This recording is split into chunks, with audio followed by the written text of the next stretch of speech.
Hozirgi o'g'illarning oldidan yalang'och bir qiz bola u yoqdan bu yoqqa o'tib ketsa xiyoliga kirmaydigan holatga kelib bo'ldi. Chunki nimishqa?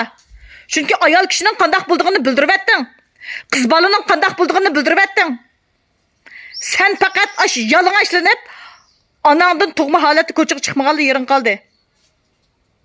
80 yillar biz kichik vaqtlarimizda osmonda aeroplan uchib ketayotgan bo'lsa, hayron havasda qaraydik.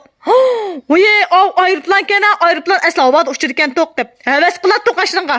Ashning o'ltirpaqsi qandoq bo'lgandi, ashning chiqpaqsi qandoq bo'lgandi deb. Hozirchi, hozir jahon taraqqiy qilgancha aeroplanlar kuniga necha ming uchib turdi-ku, yanimizdan yandab o'tkazib xayolimizga kelmaydigan holatga o'tib ketdik.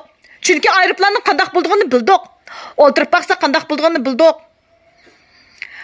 Ma o'g'illarimiz qiz bolaning qandoq bo'lganini burunchi qizlarimizga bunday jiroqdan qaraydi. Ko'z tushgan qizlar jiroqdan qarab, ya haqdan bir gap so'z avatadi. Yoki bo'lmasa alog'ilardan adash, qizaloq ko'zim tushyapti, yaqib baqsam qandoq bo'lar deb o'ylashib turib, osh qizaloq qandoq qiz oldi, osh qizaloqdan to'y qilsam qandoq bo'lgan dema, osh qizaloq bilan muhabbatlashib baqsam, aralashib baqsam qandoq bo'lgan dema deydigan bir xil hissiyat bilan oshkor ifodalanmaydi mehr. Muhabbatini oshkor ifodalanmaydi qizlarga. Hozirchi ifodalashning hojati yo'q. Oy, qiz bolani deyishning hojati yo'q.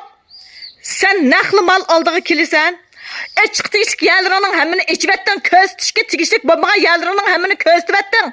Mana biz xotin kishi degan shunda bo'lamiz, qiz bola degan shunda bo'lamiz degandek hamma yeringni ochiq oshkor holatda sen namoyon qilib bo'lding.